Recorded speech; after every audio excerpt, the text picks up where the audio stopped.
Hello and welcome once again to Motors for the Masses, and in this episode we have another Hanway Furious, although this time it's the NK version. So let's roll the intro and get cracking.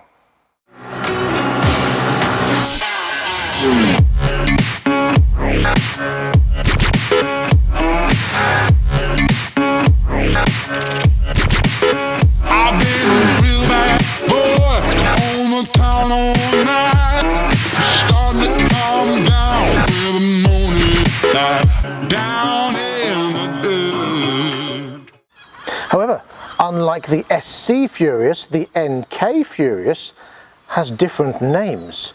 You could call it the Hanway NK Furious, or, according to the tank, on this side, you could call it the Hanway NK Foodiness, or on this side, the Hanway Coodiness. But with all the fuss and hullabaloo to one side, it uses the same engine as the SC, in that it is a Euro 5 4-stroke single-cylinder double overhead cam fuel injection liquid cooled engine, developing 14.75 brake horsepower and 8.2/8.3 pounds-foot of torque. Makes all the difference, which means top speed with its 6-speed gearbox is around 70 to 75 miles per hour. Exhaust system once again is stainless steel, although the back box is slightly different. It has this plastic cover on it, and I wonder if you remove that plastic cover whether the DB killer inside can be removed, because there is a different exhaust tone on this one. But we'll find that out a little bit later. Again, like the SC version, 17-inch cast alloy wheels, front and rear, with a 110 Timsun tyre on the front and a 140 Timsun tyre on the back. It is traditional 125 bike sized at 2 meters long, 770 millimeters wide, 790 millimeter seat height, and 1.1 meters tall. And it does feel slightly lower than the SC version, but it's got more of a dipped seat than the SC version, which is more scrambler-esque, shall we say. But it is very comfortable, and what I like about it is that I'm not sitting forward or like forced forward, so my genitalia is resting on the tank. It actually feels quite comfortable and a little bit spacious. It is quite lightweight at 132 kilos, and I think it looks aesthetically very pleasing. The fuel tank holds 13.5 litres, and again, MPG is reported to be around 110 to 120 miles to gallon. Realistically, that's probably 90 to 100, but still, that's pretty good indeed. Overall, the build quality, again, looks pretty good. I like the finish on the frame, and the welds are quite nice. I like that design of that rear number plate bracket there. Very pleasing to look at, and not just a bit of chintzy metal. I also like the rear indicators, and the front indicators for that matter. The design on those, very nicely finished off. Again, all the pedals and the levers, nicely designed. Nice bit of cast alloy there, rather than just cheap metal. I like that very much. I love the look of it. It's very sort of KTM Duke or Zontis ZTU or Keyway RKF, and it works. It flows beautifully, very nice. It's not overstated, you haven't got bits of chintz hanging off it all over the place. It's just nice angles with nice flowing lines. Very pretty to look at. The orange and white goes very well, although it is also available in red and blue. I haven't seen those in the metal or plastic, but they look a bit 1980s Ford Sierra red or blue to me. You know, I mean, I'm hoping in the metal they look a lot better. This colour though, I think looks superb. I love the look of this colour. Breaking away from the norm, you've got the rear lights here rather than up here on the back of the bike, and the indicators, again, as I said, nice quality indicators. They're not cheap. They're actually pretty solid, and I do like the little slits in the back here that flows all the way along. Number plate goes on there, and again, it's a number plate bracket that will fit any sort of number plate rather than just Europe. I do like that. Nice sturdy handles again. Brilliant, very nice, good finish. And just popping round to the front, a great bug looking front light here. Look at that. That is very pleasing to look at. I like that very much indeed. It seems Hanway have thought quite a lot about their design of these new bikes. Where the SC had that round dash, very fitting for this scrambler-esque style bike, this one has a colour LCD. Look at that, nice finish there as it lights up. And very easy to see, gear indicator down here, easy to see numbers on this side, and all your lights can go around the side here. Very easy to change between miles per hour and kilometers. You just press the select. Look at that, easy. Modes here, push and hold that, and you can change the time, the date, etc, etc. And of course you've got your battery indicator down here as well. Temperature gauge up here. Temperature gauge of the water, for obviously it's for the radiator here, the petrol, rev counter and miles per hour, nice and big, very prominent, easy to see in the middle there. And of course it is Bluetooth compatible as well. Like the SC, nice sturdy handlebars, levers, and the pot here for your brake fluid. Everything seems nicely finished. It's not cheap, it's not nasty, it's not flimsy. It seems to work quite nicely. The grips are decent, as are the mirrors, but again, when we go out on the road, we will have a look as to how much we can actually see out of them and if they're actually functional. Now, if I was to have one criticism at the moment, it would be about the seat. Again, it's not a massive thing, and although it's nicely sculptured and well contoured for your posterior, it is firmer than the SC. Not uncomfortably so. Now, if I've got my leg up in this position, my knee is nicely slotted into the side of the tank here and nothing is digging in the side. It actually feels quite nice. Same on the other side, no problem whatsoever. And I'm happy to report at this stage, without having taken it out on the road yet, that so far I can see 97.3% of the road and a slither of arm.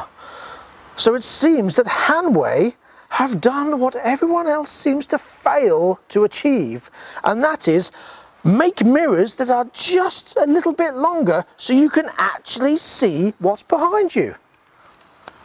Congratulations, Hanway. You have achieved the impossible, apparently. Anyway, where was I? So yes, so far the position feels nice. I like the width of this tank. It feels comfortable. The handlebar width seems very nice. It's not too close together, it's not too wide apart. My arms are not stretched or uncomfortable in any way. Yeah, I'm liking what I see so far, and I'm liking what I feel. The pedals seem in decent reach. Pedals, levers, you know what I mean. You know, there's things under your feet from this end and that end. It's late, what can I say? To film this, I had to stay behind. It's now something like 8 o'clock at night. I'm about to lose the sun, so I need to finish quite quickly. It's the only way I can try and guarantee some form of silence. And even that's impossible because Mr. and Mrs. Chav and Chavette seem to come out in their whap trombone mobiles. But anyway, I digress. I like the bike. Let's take it out on the road, see what it sounds like and see what it rides like, and then we'll talk about the price.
Right, okay, here we go.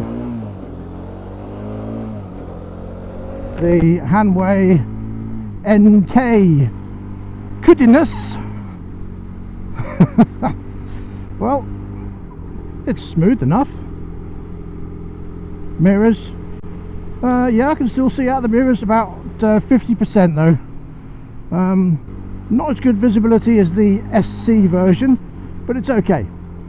There does seem to be quite a long travel in the gear lever, and the exhaust sounds a little bit like it's underwater, but only on idle. Other than that, changes gear nicely.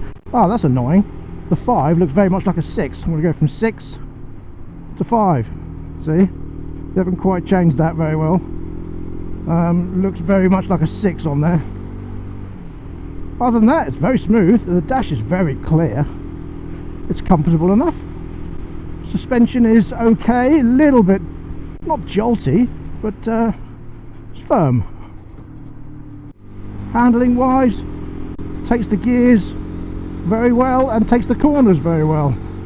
So there's no jolts, there's no jerks, and no comments about the rider, thank you. The gearing is fine, I should imagine, once it gets up to speed. We shall try that.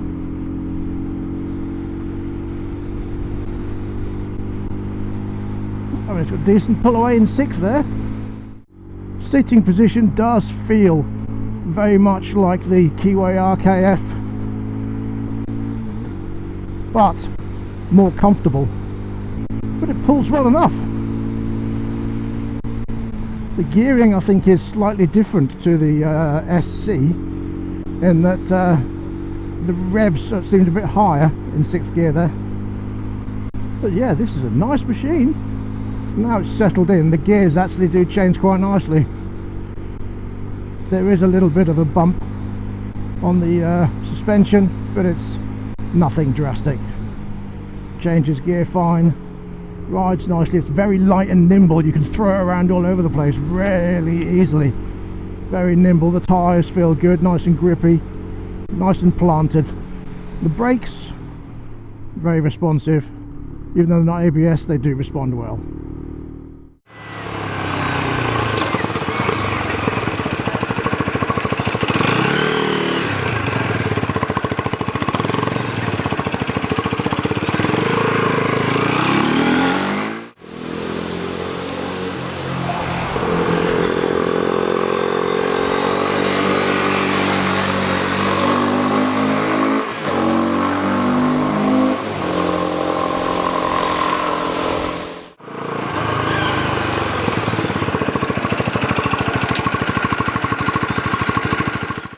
So just a quick summary on the NK Cutinus Furious. It sounds Latin, doesn't it?